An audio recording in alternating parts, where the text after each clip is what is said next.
So people that are joining in right now, we're gonna talk for a few more minutes, and in 3 or 4 minutes we'll get started. So we're just having fun, getting to know each other, talking more, and finding out the situation in different parts of the world. This is one conversation that is truly global, because we have participants from 3 different continents, panelists from 3 different continents. So we get to see a worldwide view of colorism, but also other topics that we're discussing right now. So Kavita, so right now it's completely open, right, for COVID, or? Not completely open. We still have restrictions. We can't travel, to other districts. We still have a lot of restrictions. And shops close by 6 p.m. in the evening, where I live. So I live in Tamil Nadu, is one of the states where the cases are pretty high. We just saw a little bit of, fall of numbers in the last 10 days because of the intense lockdown, but it's still very much, lockdown situation for us. So, yeah. Yeah, it's similar for us. We were kind of semi-open for a little bit, and then the cases started going up, and so we had shut down. They've shut down some bars, and restaurants are there's no sit-ins anymore. So yeah, we're kind of like in between. The beaches were closed. We just had a 4th of July whole long weekend, and all the beaches were closed, and people were causing a ruckus about that too. But I do read up something. Yeah. So. Interesting. All right, so let's see, what is it? It's 8:02. We can get started. We have participants in already. So welcome everybody. Welcome to What's Your Story? This is Conversations in Colorism, and this is your host, Dr. Varun Gandhi. So who am I? Why am I here? At one point in my life, I was lost. I was going through school and university, following the masses, just what people told me, and I went into engineering. And halfway through my engineering, I worked as a consultant, as an intern, and I realized I didn't really enjoy it. So I went back to school for a master's and then for a PhD, all because I didn't want to work in consulting. And once I was done with my PhD, I worked in consulting for 2 years, because that's all the voices that I heard. Everybody told me, yep, this is your path. And that's where I went. But I didn't enjoy it. And so I left my career, and over the last 5 years, I've been seeking the real me. So in essence, the first part of my life was outer engineering, not only my career as an engineer, but also in relationships with people, places, and things. The latter part has been an inner engineering, understanding what's in between these 2 eyes, ears, what's right here, because that's where our lives are created. It's from this inner engineering journey where all of these topics of What's Your Story came about. That exploration of the real world, and especially of my world. These issues that came up, they are common to a lot of different communities, no matter where you're from. But the question that I had was, how can we move the needle forward on these issues? What can we start with? Where can we start? And one answer was in conversations like these.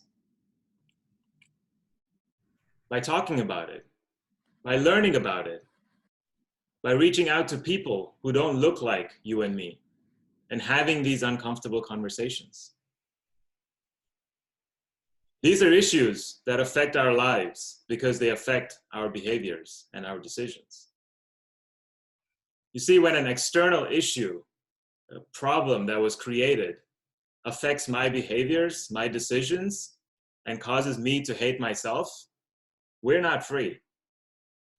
We don't have freedom in this land of the free. We have racism, we have sexism, we have women's abuse, men's abuse, substance abuse. We don't acknowledge our LGBTQ. And these are the issues we're here to talk about in What's Your Story? And one such topic is colorism, which is the discrimination based on our skin colors within the same community. So I have a question for everybody that's watching this right now. When you meet someone for the first time, even before we smile at each other, even before we shake hands, even before I can comprehend the color of their hair, what's the first thing you notice? The skin color. The color of our skin.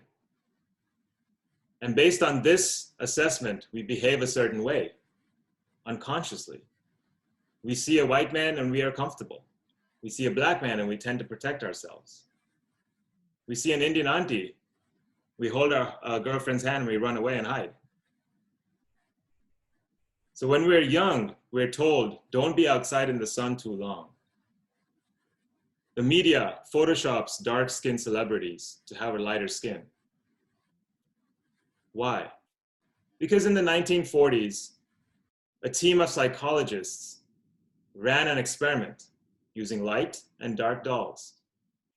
And they showed that children had a proclivity for light skin. And that's why we're here today, talking about it.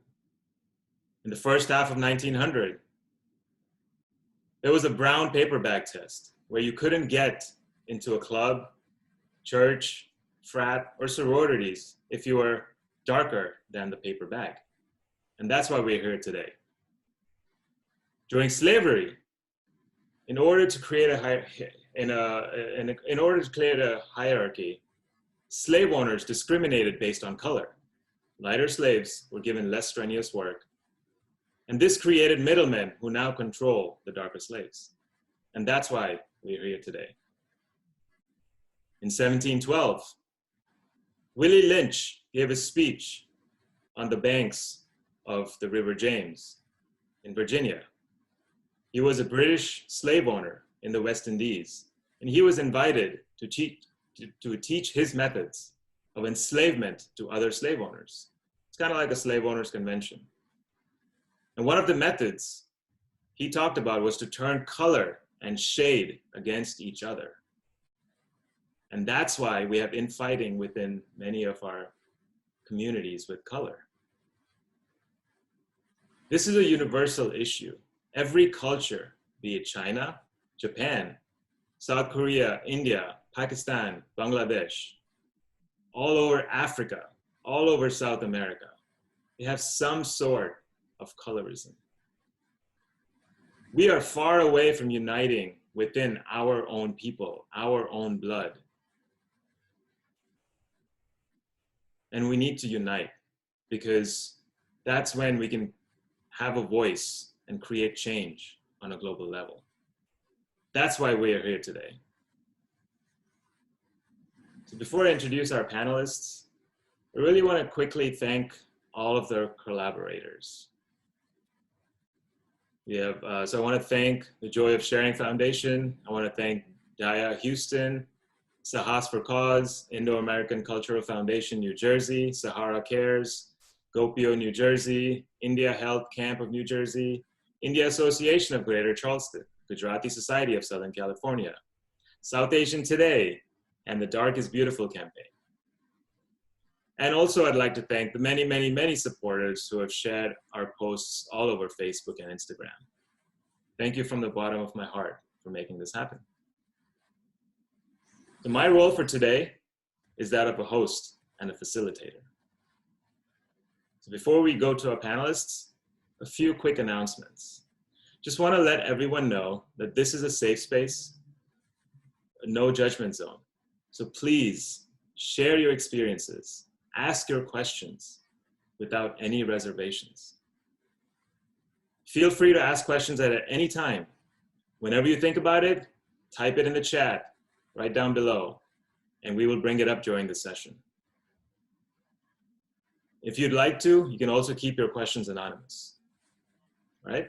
So now on to our panelists. The first panelist is Kavita Emanuel. She is the founder of Women of Worth and the Dark is Beautiful campaign. She's an experienced trainer, mentor, writer, and motivational speaker with a demonstrated history of social activism and public speaking in the education and nonprofit management industry. She is a strong advocate for women's issues and believes that every individual is unique and valuable. Welcome, Kavita. Thank you. Thank you, Varun. It's an honor and a privilege to be here with all of you wonderful people and all of you who are listening to us. And thank you so much for welcoming us. So I have a question for you, Kavita. You've created this wonderful movement called The Dark is Beautiful. How did you get started on it? It's about 11 years since we launched the campaign. We started it in 2009. And, I just want to kind of affirm what you just, kind of told us, Varun, about the importance of stories and the importance of listening to people and having conversations. And, that is exactly how we started the campaign. It started because of these conversations that we were having with people and even people within our own team as Women of Worth. We just realized that there is this issue of colorism that kept surfacing in the experiences, in the story of these individuals. And because we work with women and adolescent girls a lot, we started to hear their stories. And one of the stories that kept surfacing was, I am dark-skinned. And right from the moment I was born, my parents, or my family, extended family, kept reminding me of my skin color. And I was made to feel ugly and I felt rejection. And we saw firsthand how it affected the life of individuals, especially children. And in our conversations, hearing all these different stories, we just realized this is such an issue. At that point, we honestly didn't even know the word colorism, but we thought, we called it skin color discrimination. People face, my own friends facing rejection, in marriage proposals based on their skin color. And, so no one's doing anything about it. So what do? Let's just, start this conversation. And that's how we actually started. And we realized that, colorism in India per se is a very sensitive subject. People don't want to talk about it often because it starts in your own home very often with your own family or extended family. And so when we started it, we were wondering how on earth people are going to talk to us about this. And so we said, let's give it artistic expression because art is therapeutic in itself and sharing your story is cathartic. So that's exactly what we did. We did announce a series of contests in painting, photography, short story, and poetry. And we said, send us your entries. What do you think about this phrase, beauty beyond color? Express it, and we want to know. And we really thought nobody would respond, but we were shocked by the response we had. In a span of 2 weeks, we had more than 300 entries back in 2009. And so, there's been no looking back because these stories, each one of those entries had a story behind it. And, that's basically how we started over conversations, being a platform where people can share their stories. And I think that's exactly what we need today, to listen to people and learn instead of saying, yeah, I'm going to go change the world and this is how I'm going to do it. I think these conversations are very crucial and it's kind of the foundation of who we are as a campaign. We would love to hear what people have to say about their experiences because they need that validation. They need to be heard. So here we are 10 years down the line and we've done several things like we did a petition against one of the fairness products we have here in India by Imami. The product is called Fair and Handsome. We've done flash mobs. We still do media literacy workshops for students in schools and colleges. And one of the things I'm really happy to say is that the campaign is not a standalone campaign. Since we started, a lot of individuals and organizations, have joined us. And so the campaign has had a cascading effect. A lot of on-campus students telling us we want to do a research paper on this. and we want to start an in-house campaign. So those are some of the things when we look back, we're grateful for. And media in several different countries approached us to talk about the issues. So I think that is sort of, for us, in a sense, beginning to a great beginning, because we are hopeful that mindsets will change. And so this is where we are right now. We've seen Advertising Standards Council of India change, not change, introduce whitening guidelines to advertise whitening products, guidelines to advertise whitening products. We've seen a lot of firsts for the first time since we launched the campaign. So we're grateful. Yeah. Wow, that's fantastic. I know you mentioned stories, so we're going to talk about these stories throughout the conversation. Yeah, definitely. I want to get back to that. And so I feel like it started out as a campaign and now it's like a movement. It's grown into a movement. Yeah, I would call it that. Yeah, because the message belongs to everyone and anyone can talk about it. And that's, I think, very typical of movements. So I'm really happy that, people are talking about it, and I'm grateful. Yeah, looking back, I'm grateful. So do take it. It's your campaign. Do talk about it and spread the word. Right. Great work. Thank you. The second panelist is Lara Patel. She's an Afro-Indian Caribbean woman from New York City. Lana graduated from Florida State with a double major in psychology and arts.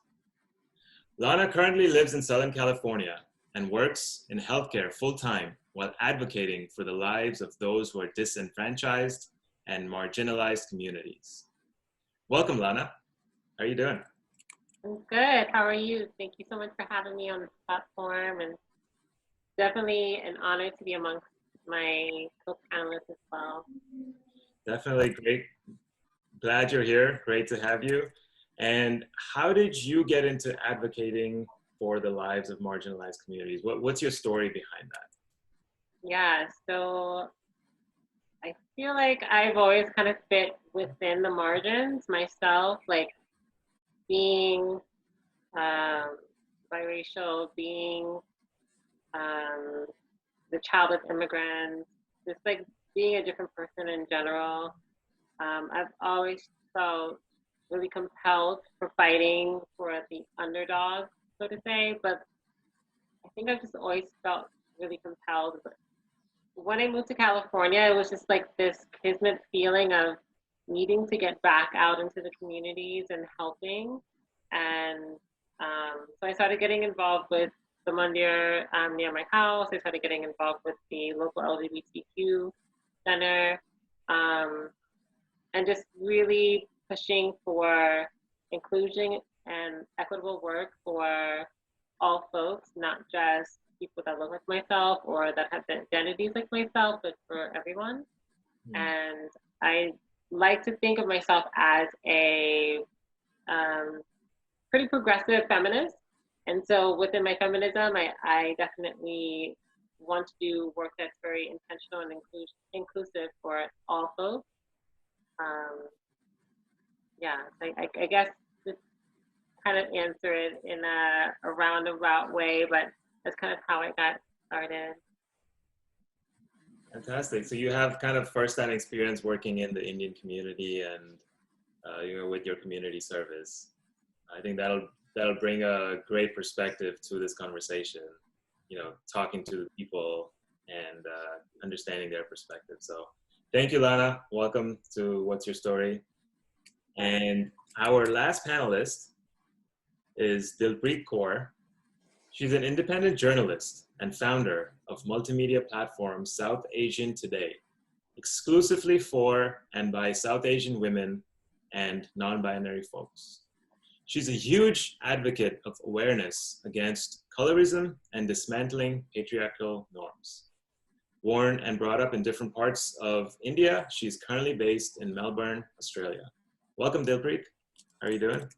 I'm good, Varun. Thank you so much for having me. Great. How did you become passionate about advocating for colorism and dismantling patriarchal norms?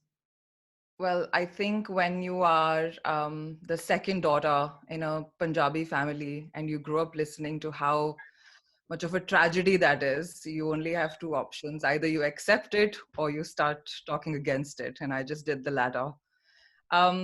as far as colorism is concerned, you know, I like to say darker because we are all different kinds of shades. You know, sometimes I'm not even the darkest person in the room at all. And if I'm in Punjab, I am mostly the darkest person in the room. So it really depends on where you move also in the country and where you are based. And you know, growing up Punjabi, whenever I traveled in India, everyone used to be like, no, you're not Punjabi. How can you be Punjabi? Because Punjabis are supposed to be like, you know, very light skinned or Mm. supposed to be. Supposed That's how we see them. There are tons of dark Punjabis around, but we either don't want to see them or generalizing.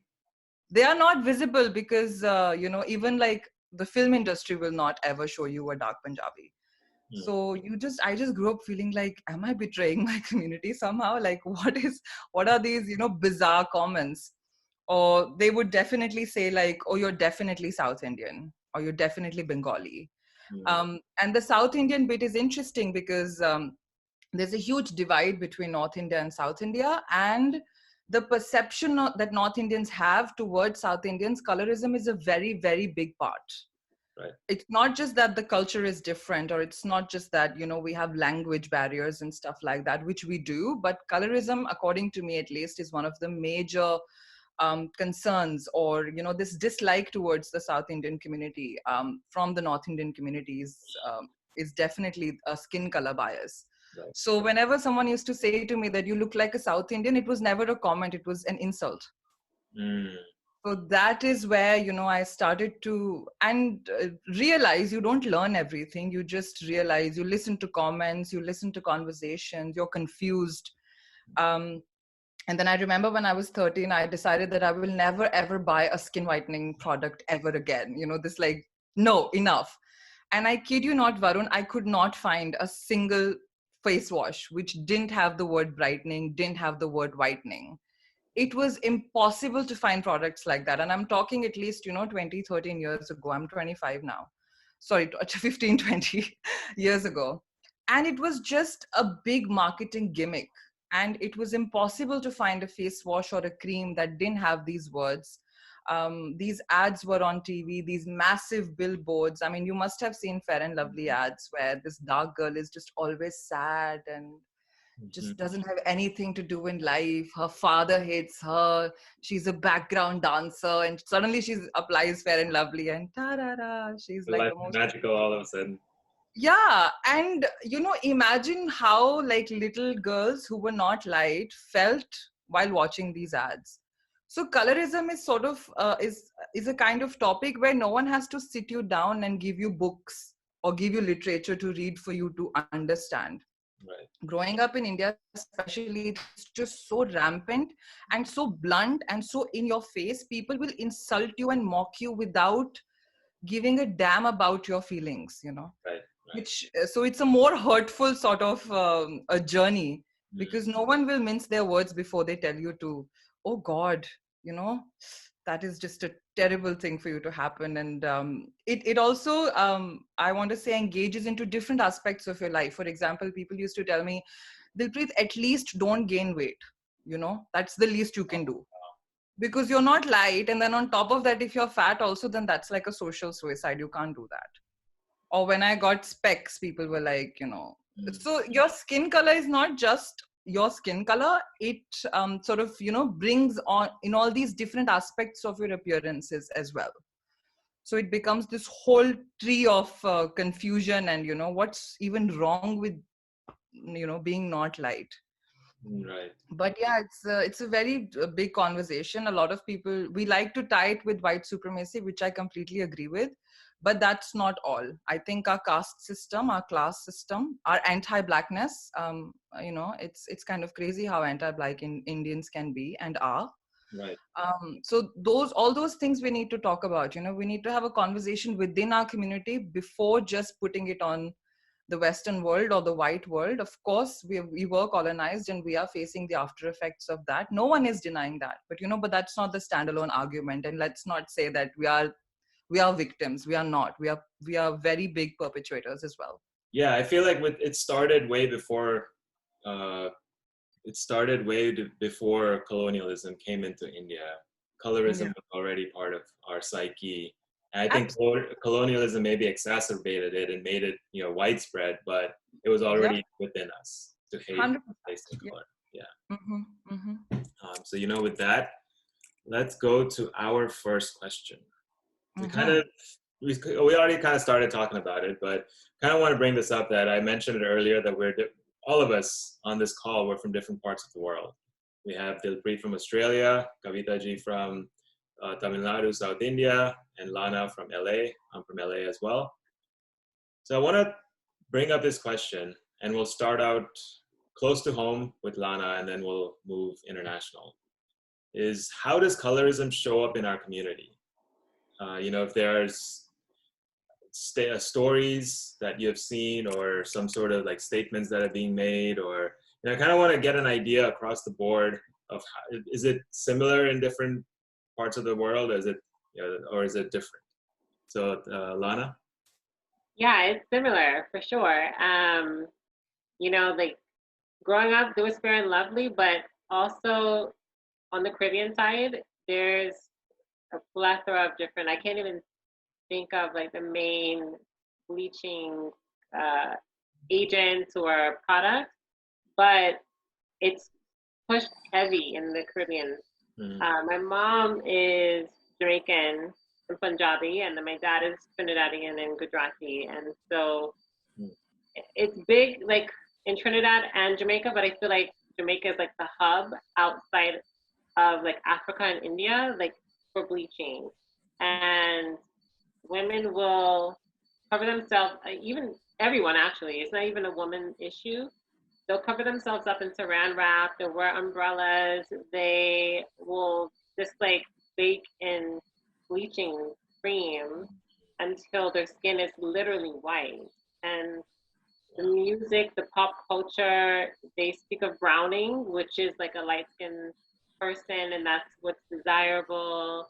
And there's just so much rhetoric around light skin, fair skin, being beautiful. There's a big, I think she's like dancehall artist named Spice, and she was like very dark skin, and now she's like a milk complexion. But a lot of these stars also get a lot of popularity from bleaching, and they just push it so it's like, as you were saying, with all the face washing products, like not being able to find anything without like bleach in there. It's the same thing in Jamaica. Like to be white, to be fair is the goal for almost everyone. The way the structure of like the ethnic structure in Jamaica is Afro or African. There's Indian, there's Chinese, and then we have Portuguese, and like some Irish Europeans, and then a few like Latinx folks. But and then the other subculture would be what they call Dubla, which is the mixing generally of Black and Indian, but there's also Black and Chinese as well. But the colorism and the segregation between everyone is just so rampant. And even in America, I see it. I've experienced it. I'm a person that can get very dark, and then I can be not fair, but like a lighter complexion. So I see how I'm treated if I'm tanning, if I'm in the sun, if I'm getting really dark, versus if I'm not getting a lot of color. Like I get treated a lot better with less melanin. People find me more attractive. People give me more respect. Like I get more opportunities depending on how light or dark I am at that time. And it shows me that we have not progressed as much as we need to, and that there's still a lot of work that needs to be done. And we need to break away from just like always looking at someone's skin color and attributing like all of the successes and failures of this person based off of something that they inherently are born with, and they should be able to embrace and not have to cover up or remove in order to get opportunities. Right. Okay. Kavita, can you give some examples, some stories? You mentioned some stories earlier. Can you talk about some of those stories of other people who have experienced colorism and how does it show up in the community? Some mindsets and some talking points. Definitely. So, I think I need to actually begin with how it happens here, right from from the moment a child is born. People usually go to see whether it's a girl or a boy. And in India, still there is that probably in some places it's very open, in some places very unconscious. If it's a boy, it's great. If it's a girl, okay, not bad. But if the girl happens to be dark, oh my God, so sad. Who will marry her? What are you guys going to do? That's the kind of, and that's how people they go to see the skin color of the baby and go back and say, they have a girl and she's dark. So right from the time a child is born, he and she, but she very much is exposed to that sort of a bias, and so in India, we don't even think that nicknaming or, having jokes about a person's skin color is even offensive because it's so much a part of our daily conversation, so to just start with my story, I am not the darkest in my family. I'm the lighter one in my family. And Dilpreet, you're right. People do consider South Indians to be ugly because the generalization is that you are dark.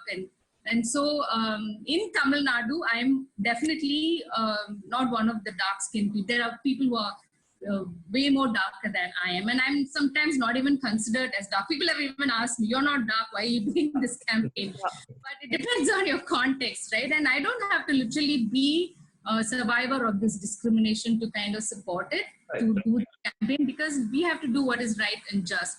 So anyway, one of the stories that really kind of pushed us to start the campaign was a story of one of our teammates herself. And that's, she was very much a part of it when we launched it, and she's still a supporter. So she had this marriage proposal from a doctor in London. She is from the Malayali community, where skin color again is a big issue, So, and the family come to see her and they tell her that, this guy is a doctor, but, the problem is that he's on a wheelchair.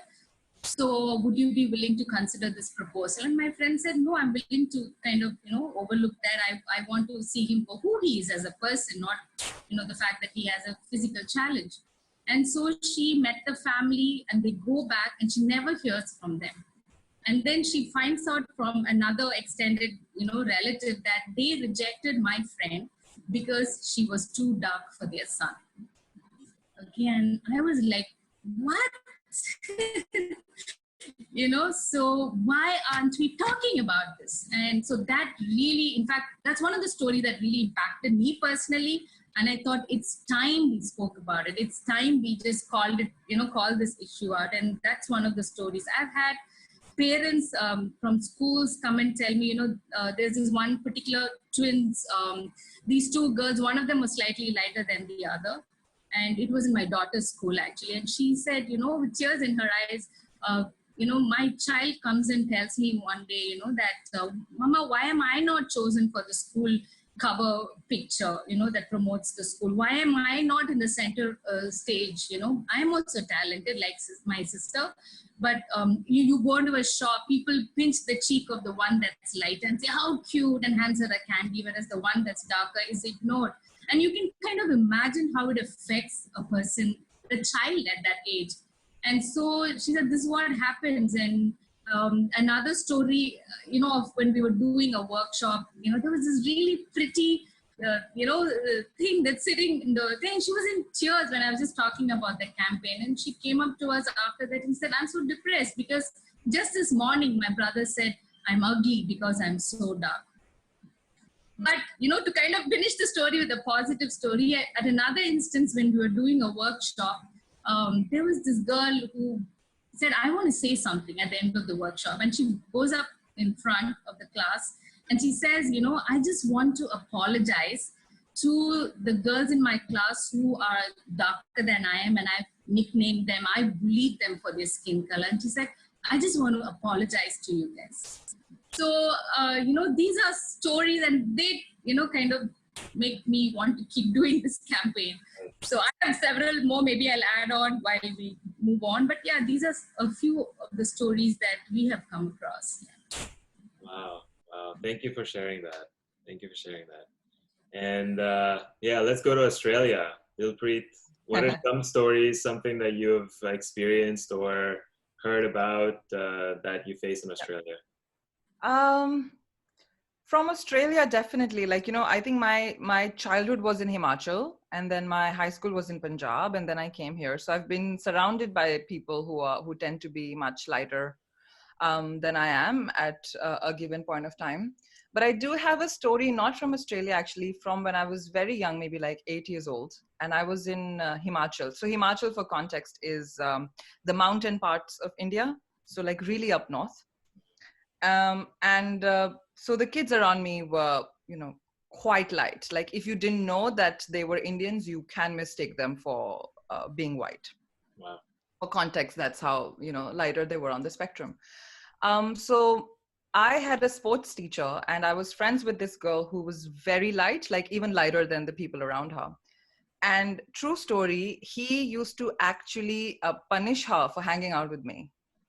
So he used to sit us both down, and he used to tell her, I can't take the name, actually, I'll say X. So he used to tell her that, why are you hanging out with her? Why, don't you have any other friends? And I don't like you hanging out with her. He was very fond of her for some bizarre reason, which actually seems very creepy now that I think about it. And I was super confused about why, why does he tell X to not hang out with me? And I did not understand this at that point. Of course, it didn't hit me. I'm like an 8-year-old girl. Yeah. But then when I started thinking about colorism and how I'm treated differently in, these towns and cities which are full of very light-skinned people. And then I thought about this story, and I was like, oh God, she was the lightest girl in the class. And I, in context, was the darkest girl in class. And he just did not like the fact that, she's friends with me. Now, I'm not sure what was going through his mind, as if I'm going to rub my melanin on her or something. I wish I could. But why was that, a sort of a crime, basically? But that story has sort of, stuck with me, even though bigger stories have happened after that, only because I was so young and I was a kid. And, no kid deserves that. Like, no kid deserves to be told that, you're not worthy of hanging out with light-skinned people. And if we reverse that, or like even take that exact situation and put it in the Western world, and I'm now living in Australia, I can, have the same parallel. It's not too stretched out to do that, because a lot of people here are, sort of a little like distance from you. They don't know if they want to be friends with you. They don't know if, it's good for their kids to be friends with your kids, for example. So that's again a light skin, dark skin situation. So it's, as Kavita also said, colorism is, just universal. You can pick it up in any community. And I think Lana also mentioned that it is not, bounded by one culture. Right. But I think that one story I wanted to say, because I always think about it and never get the chance to tell anyone that story, because it's so bizarre and weird and I don't know what to do with it. But that is one story from Himachal when I was very young. And, instance after instance, I've been treated nicely also when I'm not the darkest person in the room. Right. So it just, it's an ongoing conversation full of stories. So maybe later Yes, in the please, webinar. definitely share more. And so how is media? I know we mentioned a little bit about media and movies. How are they propagating colorism? And apart from media and movies, what other institutions or industries are discriminating based on color that you've seen? Me? Kavita, we can start. Kavita. Okay, yeah.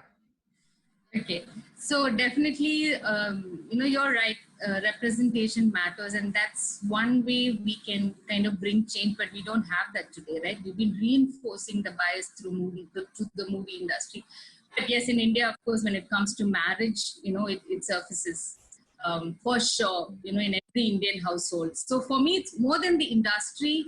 I would say change has to start with change of mindset, and it starts with your home. So I feel that if you start addressing change from elsewhere, we're going to get nowhere, to be frank. But yeah, to just see today what are the industry, definitely movie, the modeling industry, in our context, definitely. And I have heard of how the international media even kind of makes somebody like Aishwarya Rai look lighter on the international magazine cover. So, it's crazy. And just one thing I wanted to say, Varun, that colorism, yes, it's very defined as something that happens within ethnic groups, but I think it is also interracial. It's both intra-racial as well as interracial. So it is a global issue. And anywhere in the world, the darker skinned people are discriminated against. And what are the other industries? In India specifically, it is sort of a job where your appearance matters, like a front desk job. You go to any hotel in India, predominantly, you will only see fair-skinned people. The hotels in South India will bring people from North India or from anywhere, as long as they are light-skinned. Doesn't matter, how good they are at what they do. I'm not saying, light-skinned equals bad, professional or anything. But I'm just saying the priority is given to your skin color if you are in the hotel industry and you had to be. So I went and did this workshop in one of the hotels in Chennai. And when we did this workshop, and they wanted us to do on skin color bias, it was so interesting because we had two sections. All the higher up, lighter skinned women and men were in the front office, like the top level professionals. The ones who are back office were all dark skinned. Now I'm like, this is interesting. And this was just one hotel that I went to, speak on colorism. So yes, those are, I'm sure Dilpreet and Lana will add to it, but you see it very obviously if you're in India, and I'm sure you know that as well. Yeah, I did see some of that when I visited earlier this year. I saw a lot of that sort of like the front was always the lighter skinned people. Lana, what have you seen? Yeah, so I watch a lot of media, both American and Indian, and I mean, I think the obvious is with Bollywood and even outside of Hollywood, Tollywood, Sandalwood, it's always a fair-skinned heroine. Like sometimes, like the hero can be, dusky or dark, but the leading lady is always fair. And sometimes they get women that are from the north, and sometimes they get them from different countries.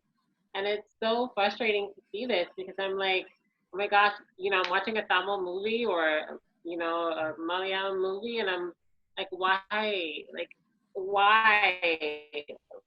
There was no one else you could pick, and I get frustrated sometimes. I'm just like, I don't understand. Like, I know the people, like, the majority of people do not look like this. Like, they're not being properly represented.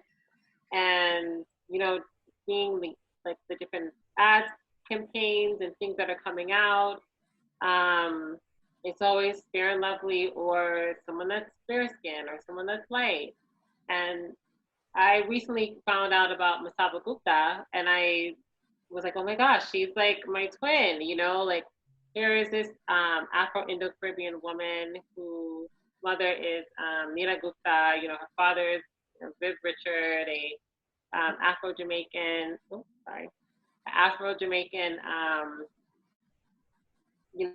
athlete from Jamaica. And she has this daughter who is of mixed heritage. And I look at her and I'm like, oh my gosh, she was able to find success in India and carve out a name for herself.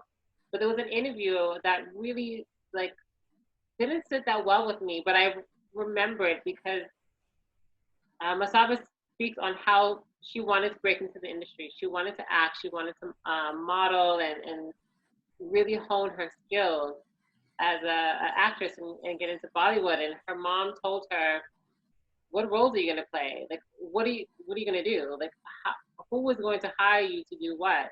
And I know she meant it in a very honest way, and she wanted to prepare her daughter for the harsh world that is Bollywood, but it was so disheartening that she had to have that conversation, and that all in all honesty, if she was to get a role in something, she would probably be the help. She would be the maid. Like, I don't, they would put her in some trope, role.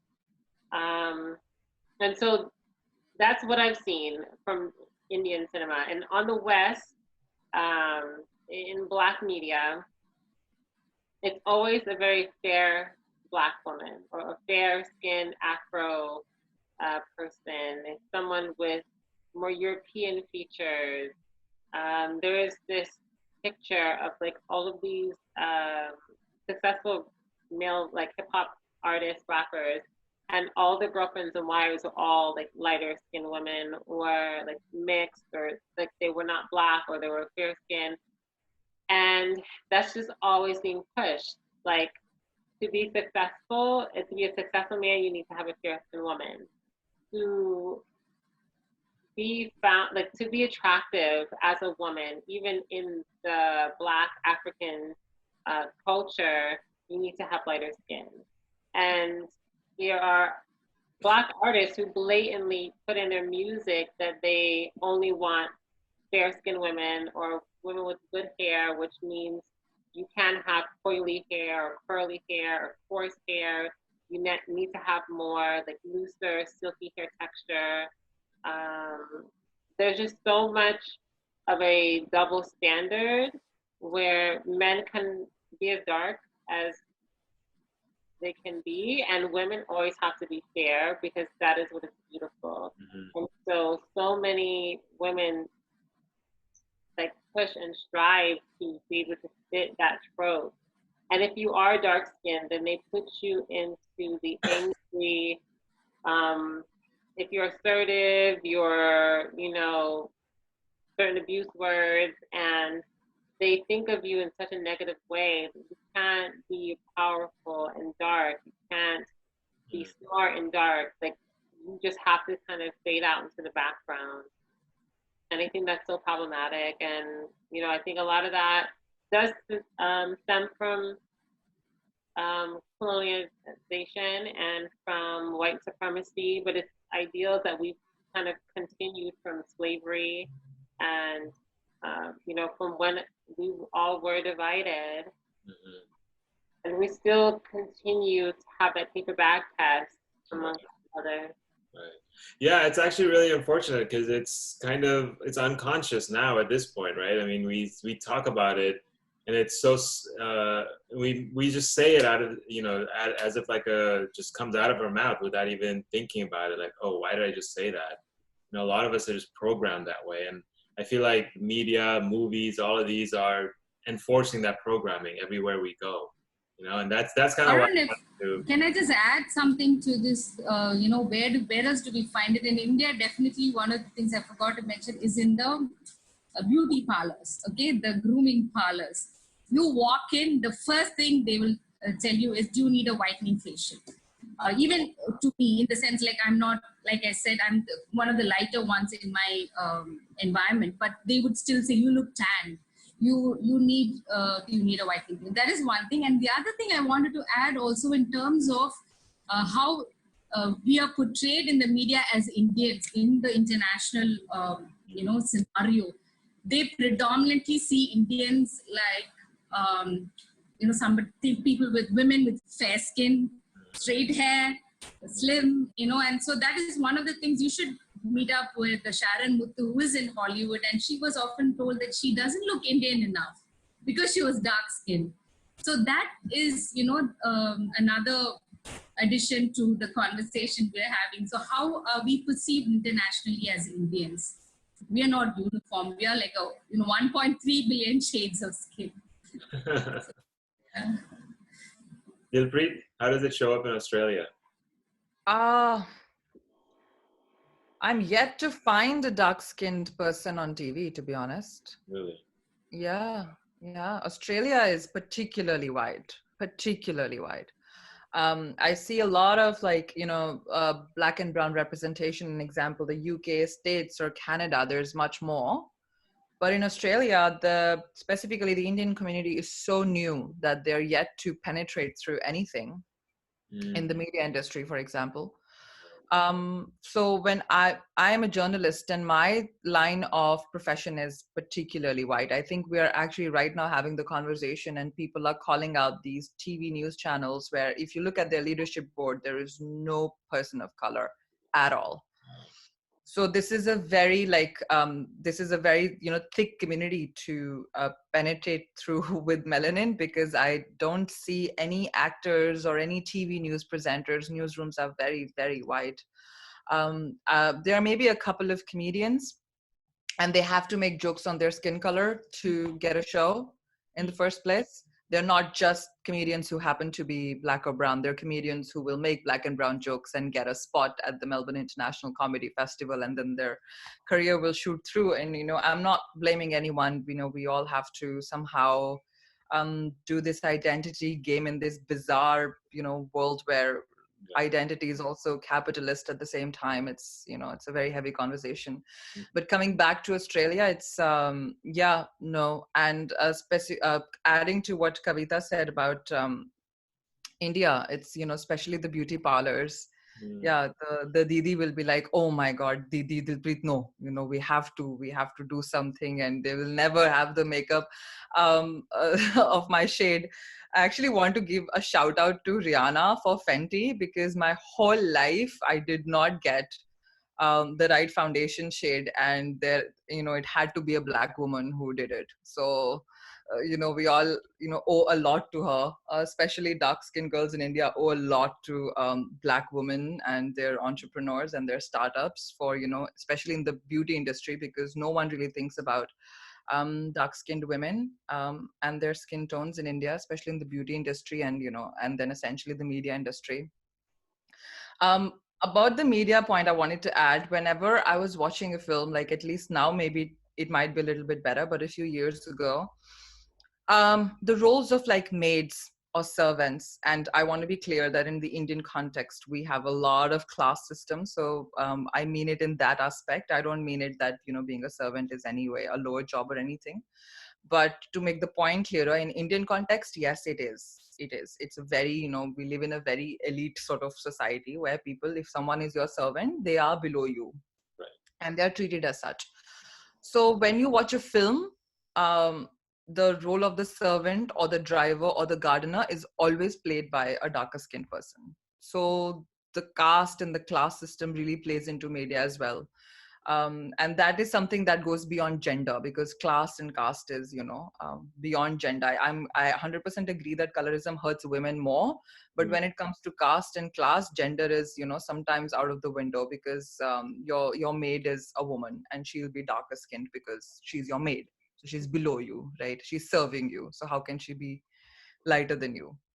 So media has, a lot to do with it. I think recently we all learned that Fair and Lovely has decided to drop the word fair from its title. And I was like, okay, so what am I supposed to do with this news? That does nothing for me. Like, it's still the same cream.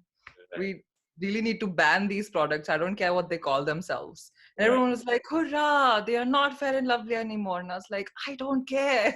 They don't need to exist in the first place. What's the point? Ban these products. Like, we don't need this, in a country like ours. So media needs a massive change. We're not here for reform, and I don't care what you call your cream. Talk to me when we don't have a cream like this at all. Right. Yeah. We definitely, and this is a start, helping move forward in that direction. Mm-hmm. Having Absolutely. these conversations, So, this is a color complex, right? So the question is, how does this form of discrimination change our mindset about ourselves? Or, what effect does it have on our psyche, on our image about ourselves, and the stories that we tell ourselves about ourselves? So Lana, if you want to start with that. Yeah. Right. I think, just moving and existing in the world as a darker skinned person, I think, I'm perceived as generally like Black first. You see a Black person, and then you get to understand that, oh yeah, they, they're mixed, or they have, they're have, different heritage or something along those lines. But, I'm perceived as Black first, and I'm treated as Black first. And so that in itself is a whole nother nutshell. But, navigating spaces, being kind of policed for my identity and for my presentation is something that I experience regularly. And I think that we need to move from like identity politics and like policing presentation and move to a space where we just accept folks for how they are. I think we're in a very interesting culture where folks are quick to cancel or want to hold accountability or speak on appropriation versus appreciation. Sometimes I can be misconstrued for someone who's appropriating Indian culture when it is my culture. So I can't appropriate something that is inherently mine. But, I have a lot of moments where someone may see me and they need to kind of check me and put me in my place and remind me that I'm Black. And I'm like, wait, but I never had a moment where I thought anything otherwise, I know this. Why are you telling me this? Why do you need to put, this in my face, or to tell me that I can't do something because of this, as if it's a hindrance or it is a bad thing to be this way. I embraced every part of me. I love my African heritage. I love my Indian heritage. I love everything that encompasses it, and being a dark-skinned person and being able to represent for various communities. Yeah. And as you said, like, I'm so appreciative of Rihanna. And I saw so many copycats after she came out with that line. Like, everybody wants to come out with 50 and 60 shades of foundation. And it's like, no. There are like 60 shades of gray. Please let Rihanna do it. She knows what she's doing. She's actually making undertones that fit brown skin, We're not just all orange or pink. And very few of us are actually orange or pink. There's actual undertones. There's olive skin tones that a lot of people forget. They think that if you're fair or medium, then you're olive. And if you're dark skinned, then we're going to put pink in there or make you orange or red. But there's so many beautiful various skin tones and undertones. And so I'm so appreciative of her and her line and what she stands for, inclusion. And she has people of every walk of life that model for her, all genders, all, ages, all expressions and ethnicity. So I think, all in all, there's a lot of work to still be done, but we've come away. The Fair and Lovely thing, I think, is kind of pandering to us at best. Changing the name doesn't mean anything. It's still Fair and Lovely. People will just go out and buy that product that they rename it, until they stop making this product. Then we can't move forward and really start embracing ourselves and loving the skin that we're in, and stop saying that to be fair is to be beautiful. Because someone like Sonam Kapoor, or Priyanka Chopra, like, you already have lighter skin or, lightly tan skin. You using Fair and Lovely is not doing all that much for you. I'm not going to turn around and take Fair and Lovely and start looking like Sonam Kapoor. Like, it's just not going to happen. And I think that's the problem. And we cannot be instilling this in young girls to think that, oh, if I take this, if I put this on my skin, I'm going to look like her and I'm going to be successful. It's like, no, we need dark skin representation to show that you can be beautiful, you can be successful, and you can be dark and lovely. Talking about makeup, even you're affiliated with Live Tinted? Yes, Lip Tinted. Lip Tinted, sorry, my fault. And they're also represented by a variety of color, like models, and they're doing a really great job of going across the aisle, right? Yeah, they're incredible. Shout out to Deepika. Hopefully she sees this. The team at Lip Tinted, they've been incredible from the very beginning since I met Deepika 2 years ago. She's been so inclusive, and she is a South Indian woman, and she speaks about her struggles of using Fair and Lovely as a child, and her mom using it, and being colorist or like dealing with colorism, wanting blue eyes and blonde hair and fair skin, and breaking away from that and truly embracing herself and making a line in a community where we all can just embrace the beauty that is us and just loving the skin that we're in. And she's been incredible. She's been super like inclusive and just like embracing of me and so many communities. So yeah, I implore you all to definitely check out Lip Tinted. They're minority owned, they're ethically sourced, and they ship worldwide. And I love Deepika. I mean, the best part is that they're inclusive of everybody. They're supporting all colors, and they're providing makeup, I believe, for all colors as well, right? So yeah, Kavita, what behaviors and how does it change our mindset, this sort of discrimination over years and years of it? I wish a mental health expert was here to talk about it. So yeah, we have seen how it affects people, definitely in terms of their self-worth and self-esteem. And I'm not saying it affects their self-esteem just with respect to their appearance, but their overall, personality as well. Because you grow up thinking you're not good enough because you're dark, and you have to sort of keep beating that, because it's not something that happens once and then people stop saying things to you, because it is something you will probably hear your relatives say, people will say it to you in your school, so you face rejection and bullying at different environments. And one of our counselors was telling us how she's seen that it affects people way up to their professional life as well. So we cannot assume that because people have grown older, they may not talk about it or may not be conscious about it, but it does affect your performance even up to your professional level. But again, it depends on the individual's resilience. Some people just hate it like that. But, we have heard of instances where it really causes depression in some individuals. So it depends on the intensity of what you face, and coupled with the resilience and the support you have of people who can back you up and say, no, this is not who you are. You're way better than what you're hearing people say to you.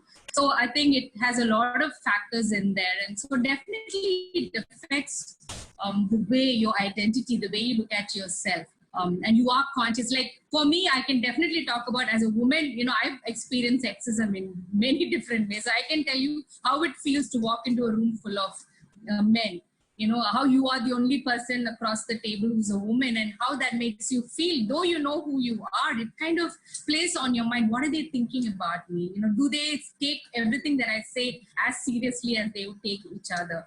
Does it really matter? So that definitely, I'm sure, affects a person who walks into a room where they stand up.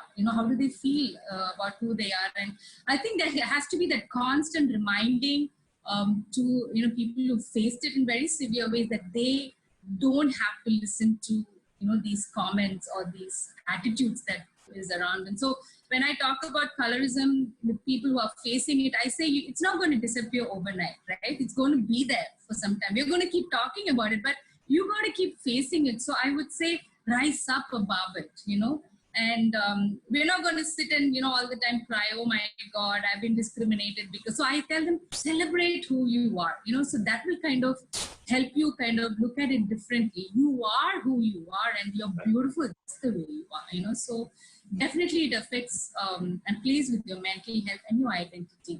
Yes. I'm sure the others add to it as well.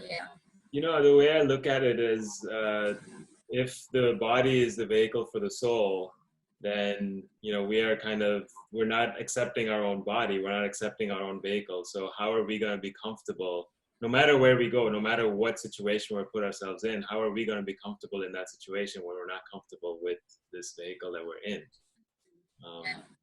Right. So Dilpreet, what have you seen? What kind of mindsets have you seen that has been changed? Oh, it's definitely negative in the beginning, obviously, because you're constantly being told that you're not, worthy of any sort of attraction. You're not worthy of course, he doesn't have a crush on you. Like, why would he have a crush on you? Like, stop kidding yourselves. Don't be delusional. So there is no way that you can rise above it when it starts happening to you, because it's a very raw set of comments that are thrown at you, and you've not done anything. So you're just very confused in the beginning of it. um, as Kavita said, I wish there was a mental health expert around, because it can be very destructive. And I think, it's very easy for us to say that, rise up, do something about it. But also I want to acknowledge my privilege that I had access to education, and I had access to um, all these forums where I could understand and talk about it. And I think I saw Dark is Beautiful campaign, I think in 2010-11, and I remember being very happy about it. So Kavita, I always wanted to like chat to you, and I never imagined it would be this way. So there was no campaign. Dark is Beautiful was the first campaign that I ever saw. So I think it's we need to be doing the work in our community, and we need to understand that there are a lot of women who can't rise above it.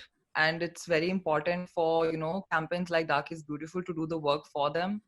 For example, even in cases like dowry, um, dark skinned women have, data has sort of proven that they need to pay more to get married, because the guy's family who's marrying, they're doing us a favor. No, they are doing this dark girl a favor by marrying her, so she better pay for it. So it is very deeply entrenched, from matrimonial ads to how much you pay for you to be married if you're dark. So there are a lot of women in those kind of situations who unfortunately don't probably have the access to talk about colorism. So we need to be doing the work for them, and these campaigns need to be more out there. Because as you said, as you asked, going back to the question, it can be very, it can hit your self-esteem, it can hit your confidence, from primary to high school, to getting a job, to even going to the market, to the grocery shop. You hate going to the beauty parlor. It's actually like one of the worst things, because you know what's going to happen to you, you know what's going to come. So it's actually a very important conversation. We need to advocate for mental health as well when we talk about colorism, because we need to acknowledge the trauma that it comes with. So when you say doing the work, what does that look like? Doing the work, for example, several petitions that were signed to get Fair and Lovely off the shelves. That has not happened yet, but in 2014, the Indian government specifically said that you can't say dark is bad in your ads. And that was a huge step. At least they acknowledge that something like this exists. At least they're not blind to it, or at least they know that this is a problem. Did the product stop it? Not entirely, but I saw the language change a little bit. There were tweaks. Before then dark ads were even worse. And we are seeing the change now. Like, why do you think a product like Fair and Lovely would even consider a name change? Because they know what's coming for them, because they know that the activism is getting stronger each day. And they know that there are people out there, people like Kavita, who are running campaigns. People are out there who are doing work against telling people not to buy such products, because it's not the problem that you buy these products. Understand why you're buying these products. Why do you think you need to be fair? Why?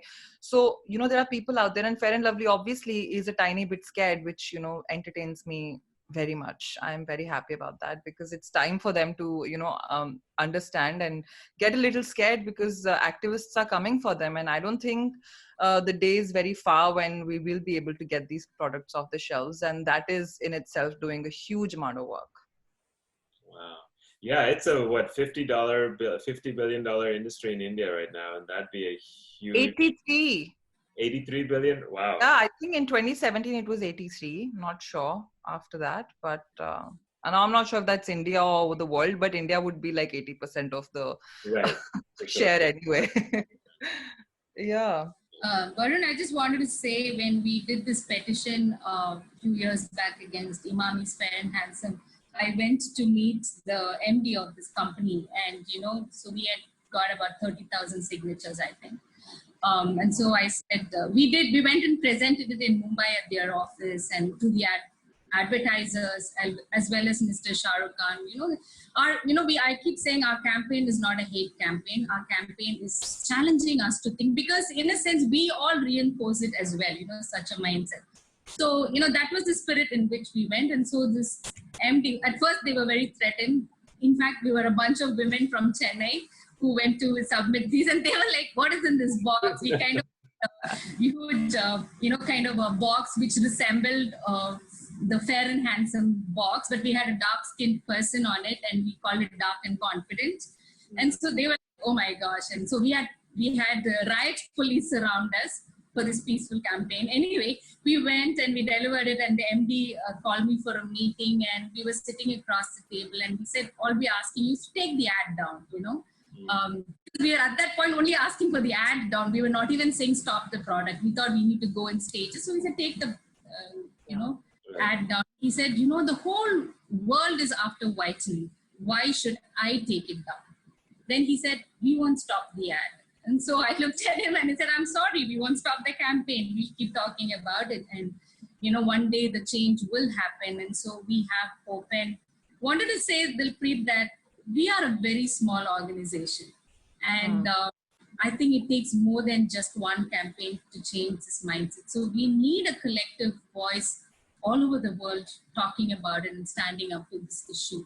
And, right now, two brands, the local brand Imami and Fair and Lovely Hindustan Unilever are having a fight now because both of them want to replace fair with the word glow. That's the latest news that I heard. So we're going to have a lot of glow products in India at least. Oh, that's the best thing I've heard. But at least, we're talking about it, and for that I'm grateful. Yeah, but what I would want to say is, when we started the campaign, nobody gave us, we didn't have anything. We had zero money, We just had a bunch of women who wanted to talk about it. That's it. We didn't have anything else.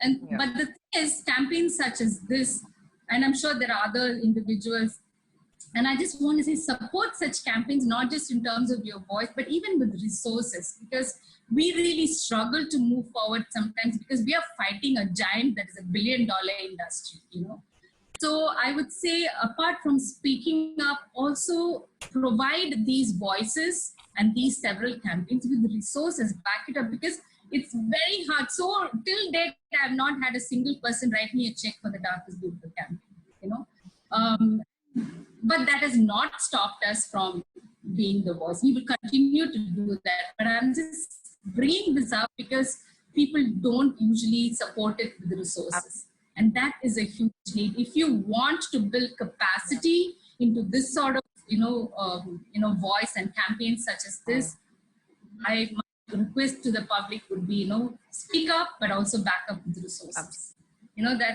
Yes, participate in our campaign, just spread the word, share it, tell us your stories, and we will do that, because that doesn't cost anything. But to kind of scale it up, we need more resources, so that's just a humble request out there. Absolutely. What kind of resources? Sorry, no, go for it. Sorry, just quick question is, what kind of resources are you looking for? Definitely in terms of, I would say, both in terms of skill. You have a skill, you're an artist, use it to pass the word on. If you're a singer, you sing songs about it. If you're a teacher, write books about it, tell your classroom. So whoever you are, use what you have for that. But definitely, to be frank, we need money also, right? To do such things. Yeah, we need finances to scale it up. For instance, we've been for a long time wanting to do these media literacy modules for children in India. We don't have that as part of our life skills curriculum. So we are kind of talking about it with people in the government to see how we can kind of introduce it in our schools.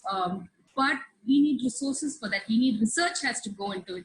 We need to do surveys, and all that costs, money. So if we want to scale it up, we need to kind of support and go behind such, movements and activists. And I'm not just speaking up for us, but I'm just speaking up for everybody. People who are doing this all over the world, so act that up, with what you can, whatever way you can. Dilpreet, you were going to say something. I was going to offer because I started South Asian Today in April this year, and definitely wanted to work on a series, talking about colorism right from the childhood. I think we all saw that picture in a drawing book, in an Indian textbook, where ugly is like this dark Indian woman and beautiful is this white woman in a gown. That's like a picture story, actually, really.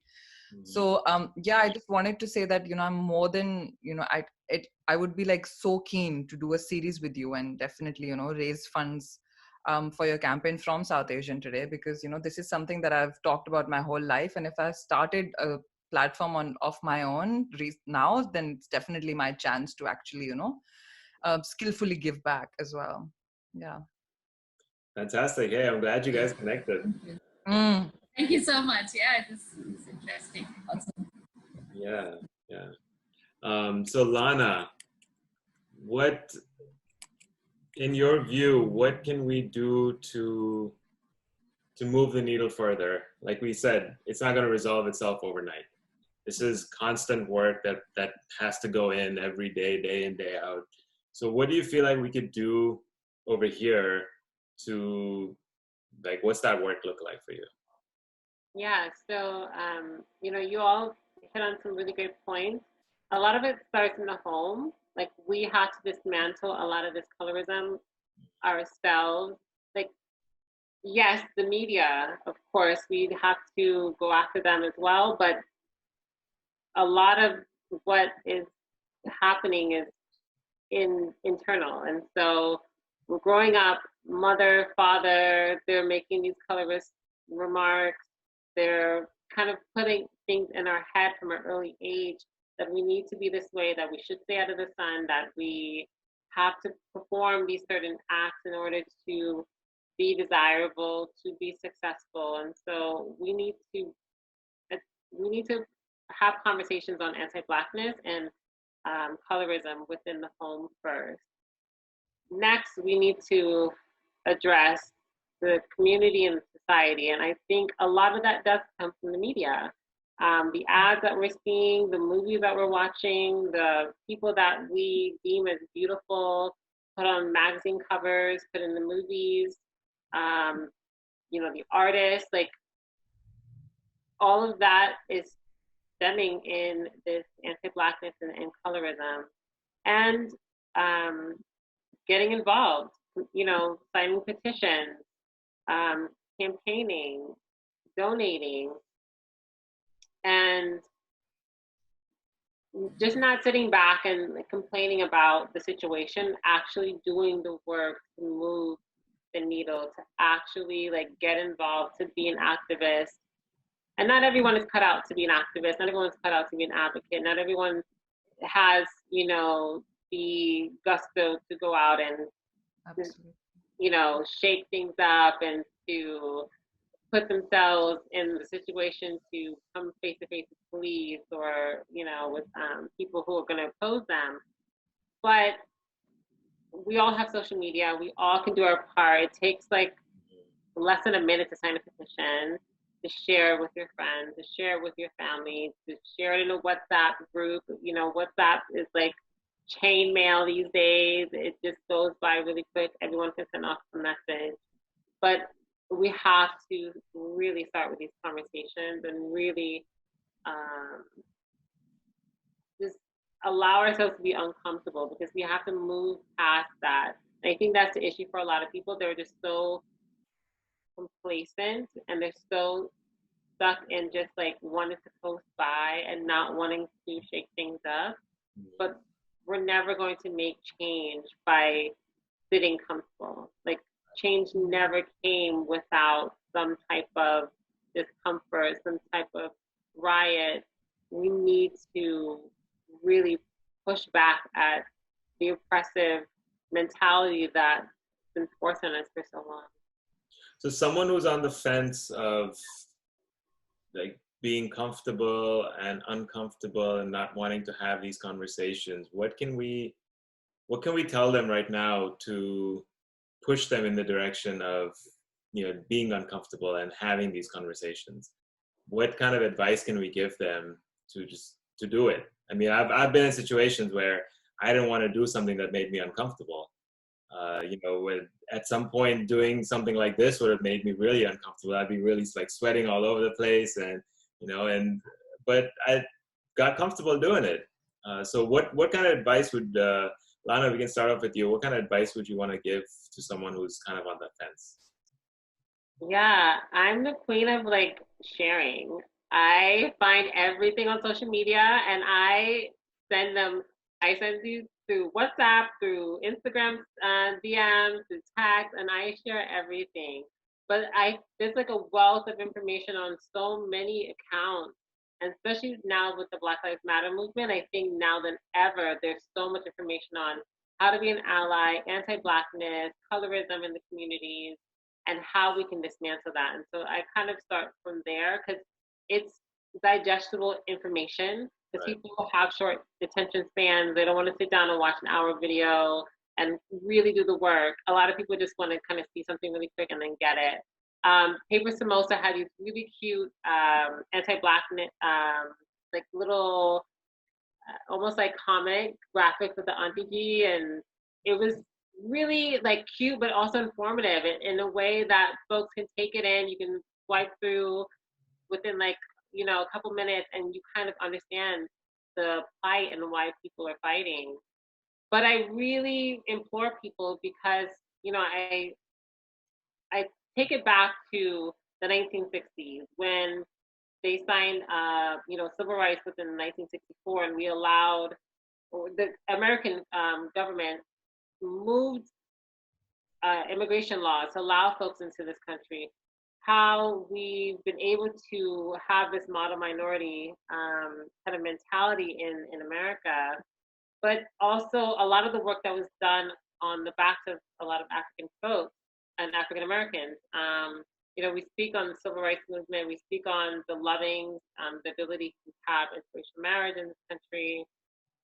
And I really implore people because I need, like, as someone who comes from interracial marriage and someone who, you know, is a child of immigrants that's coming to this country, I really stress the importance for people to really understand that we need to come together. Like, we are not going to make any change happen if it's just one group. If it's just the dark-skinned people saying, we need to dismantle this, we're not going to make change. If it's just the Black people saying Black Lives Matter, we will not get that change.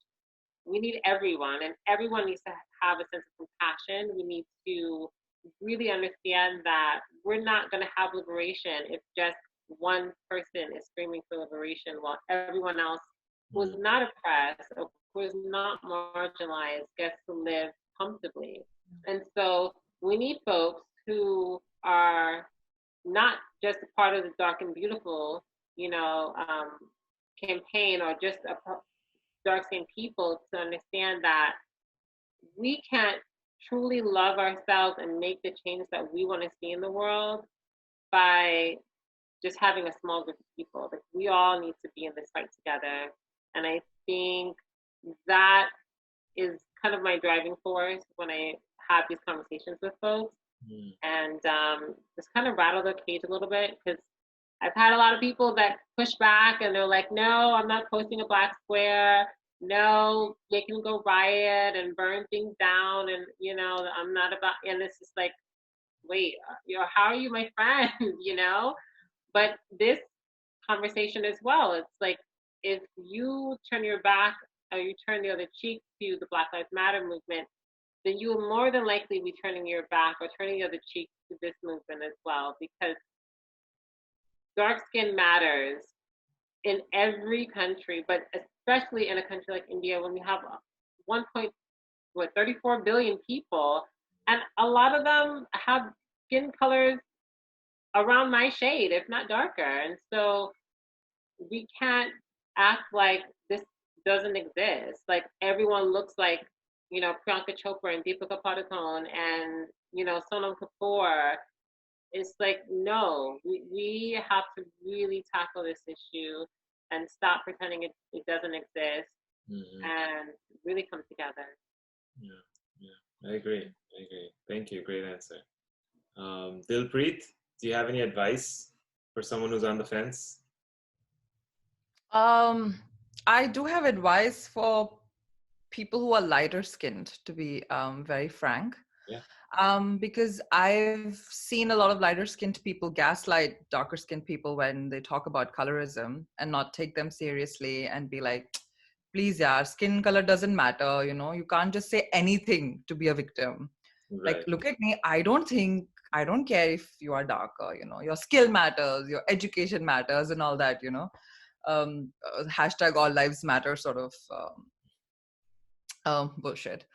But I think what they need to really do, what lighter skinned people need to do is join the fight. Because as Lana said, it's not just about people who are, darker skinned. It's a universal issue. And especially lighter skinned people need to take this upon themselves. Why? Because they have been made to feel better about themselves at the expense of darker skinned people. And that is something we should never forget. They've been made to feel beautiful. They've been made to, feel attractive. They've been made to feel as if they are worth it.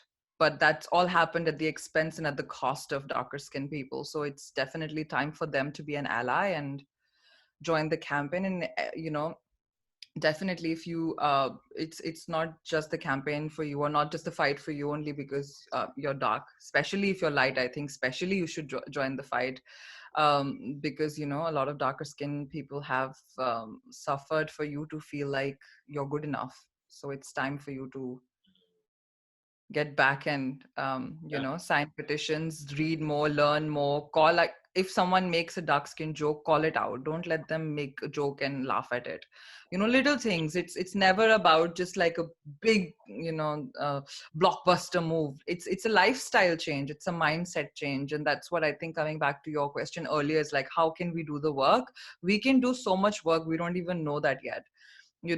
I think last year Bollywood made a film about a dark skinned girl, and they cast a light skinned woman, made her dark for her to play a dark skinned character. Wow. Like, why did you just not choose a dark skinned person to play that character? And it's 2019, it's not even an old story. It's so recent. So things like that. And I'm so glad so many people called them out. People called it brown face. I think Seema Hari, she wrote an article and said that, this is horrible and this needs to be called out. And that is work in itself, Varun. Calling a big movie out, telling them that this is brown face, telling them you can't do this. That is work. That is not just a rant or being angry. Right. So, everything is a work. Calling a joke out is a work. Unlearning that, why did I not talk to that person nicely? Because that person was dark. What am I doing? Check yourself. That's work as well. Every little thing counts as work. Yeah, calling yourself out. Absolutely. Start with that, in fact. Yes. Right. That's the best place to start. Yes. Yeah. And I think something similar happened with the movie Straight Outta Compton, where they went in the casting call, they had 3 or 4 different categories of lightness, of skin color, and they were choosing them, and they had like classified class A, we want light skin, class D, we want dark skin, and then in between. So, and people were they got called out for that big time. Great. Yeah. Fantastic. Yeah, it's time for that, really. Yeah. There's a thin line between cancel culture and being held accountable, and we need to tread that nicely, and we need to do it. Like, it's very important. Yes, we have to call them out. Yeah. Lana, you were gonna say something? Lana? Yeah, we're gonna. I just said accountability. Yeah, I'm all for accountability culture because, I mean, sometimes, people need to be canceled, but a lot of times they're learning lessons. And I think people can improve, they can change, but, we need to hold them accountable and see them through that change. Right. And Kavita, do you have any advice, anything to add? We do have a question, so we'll get to that in just a moment, but do you have any advice? My advice would be, I can say a lot of things, but definitely for those who are in the fences and who don't see this as an issue, I would say, and to everyone, in fact, those who are in it as well, be human, So to be human, we often paint the word be human in a very negative way because media is always painting the negative side of what is to be human. But as human beings, we have the capacity to be kind. We have the capacity to think. We have the capacity to look back at history and learn. So I would say be human, and listen to these stories. And to be frank, I didn't choose to be an advocate for this issue. It was something that I picked up along life's journey, and this is something that I do now and I'm committed to it. And Lana was right, not everybody can be an activist. And to be frank, I'm a very introverted person. The best myself I will see is when I'm by myself. But then you just learn along life's journey. But one thing I can say, all of us can be activists in our own environments, right? Within your own home. So change it there, call it out there, expose it there. And if you don't see this as an issue at all, I would request you to consider being human and use that humanity in you to listen to these stories and empathize with people. Don't say, I didn't face that. Because privilege, if I'm a privileged person, I don't see the privilege. So my request would be, see that you are privileged and see that there is another side to the story. When someone tells you their story, empathize with them, don't reject it. Don't say this doesn't exist. I am not like that. Very often people tell me I'm not biased, but then I can see when someone says I'm not biased, they're actually biased. They're the first ones to be biased. Yeah. So if I was biased, right? So I it was like a cathartic journey. The campaign, while doing it, it was cathartic for me as well because I was biased. I was reinforcing the bias in my conversations, in the way I processed my thoughts, and so it's like calling out myself as well. So yeah, so that is my 2 cents to the conversation, how to pull people out from the fence. So just listen to people. Yeah. Okay, good. So the question that we have is from Ken Roby. He says, how much is the Indians labeled as Asians when many have strong African features? And if they did a DNA test, I'm sure they might have about 10 to 15% African features, if not more. So along with colorism, they seem to be in denial of the African roots. So how much? Yeah, so I guess he's asking, a lot of the Indians are in denial of our African roots. And yeah, I don't know, do we have any, does anybody want to answer that? I think, Lana, that's for you. I think being Asian is, there's 2 ways, right? There's Asian by nationality, because there are like the city people of India. That's like, there's an Afro community within India, but there's also Asian by ethnicity, and so it's twofold. I think to be Asian by ethnicity means that you are from the continent of Asia.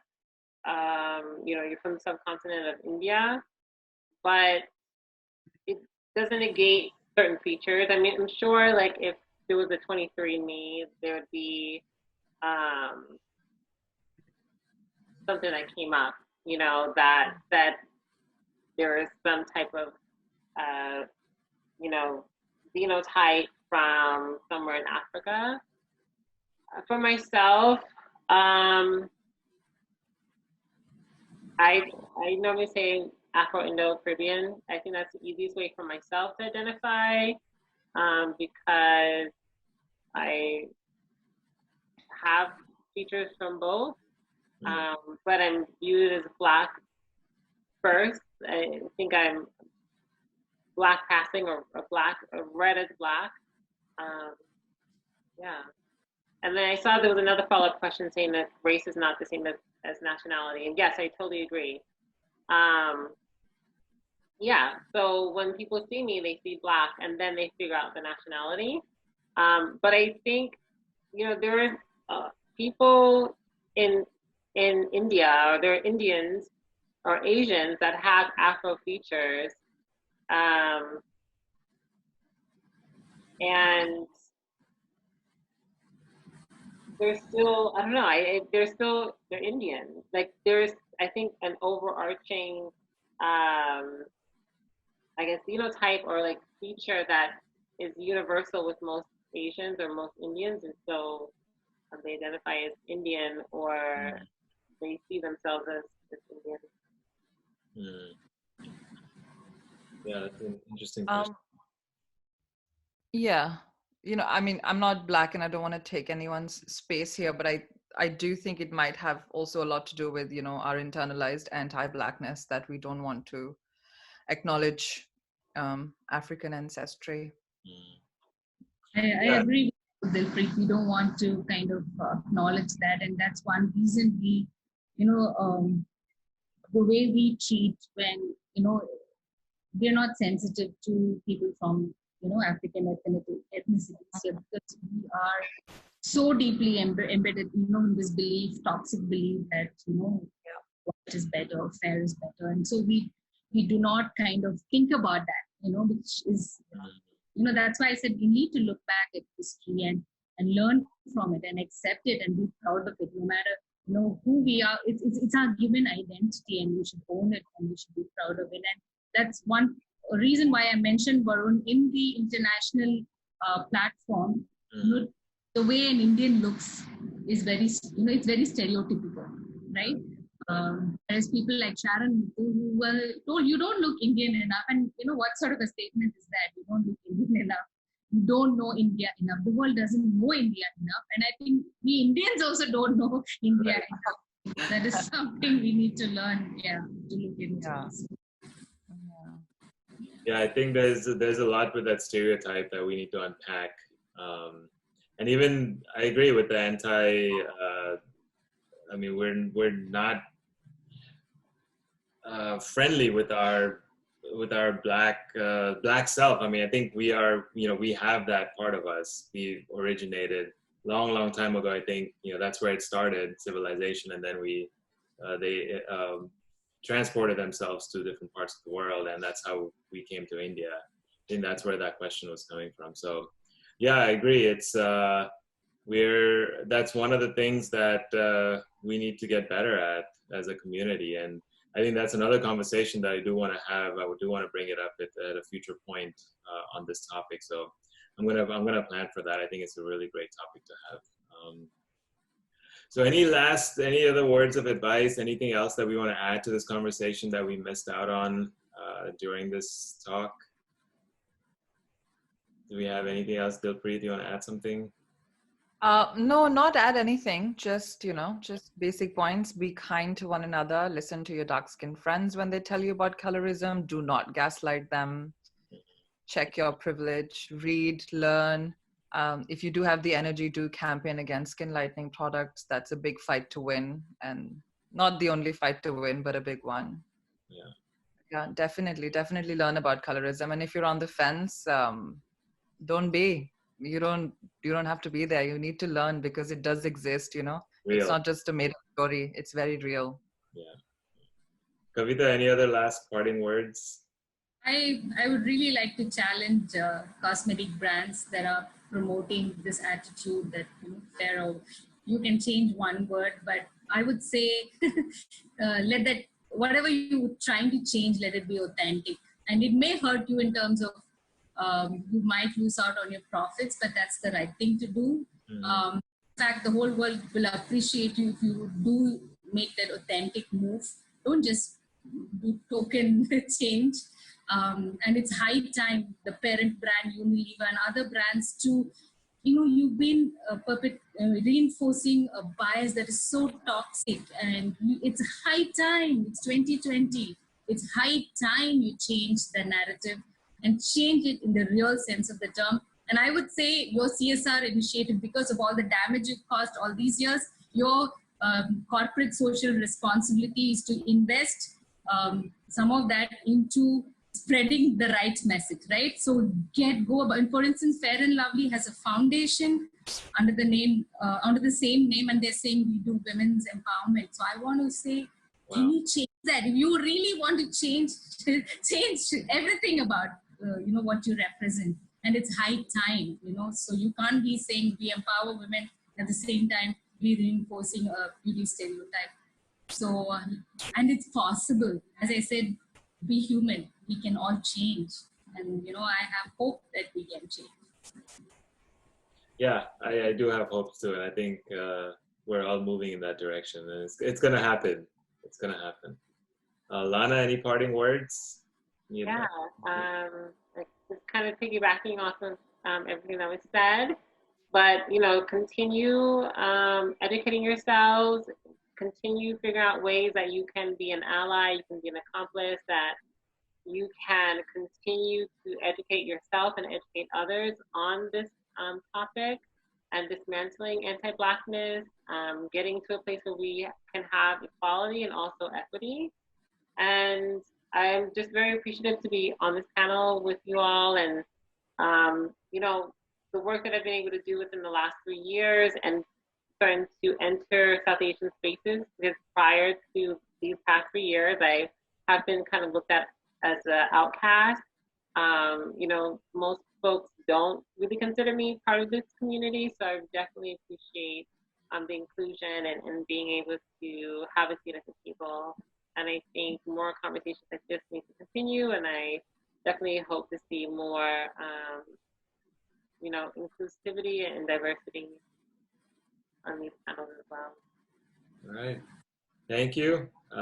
Thank you, everybody, for being part of it, all the panelists. Thank you, Lana. Thank you, Kavita. And thank you, Dilpreet. I had a great time engaging in these conversations. Thank you to our audience for taking the time out to listen to this topic. This can be a difficult topic for some of us, having conversations about color, because it questions our reality. If anybody missed it, if you want to share this link to somebody, with a friend, with their family, I'm going to upload this video on YouTube. So over the next few days, I'll send out a link to everybody, and you'll be able to watch it again on YouTube. The next conversation that we're doing is next week. It's on meditation, and it's going to be again on 7/16 next Thursday. And if anybody has any comments about these conversations, how I could improve it, what you liked about it, any other topics that you'd like to see, please send me an email. I'm always open to hearing from you guys.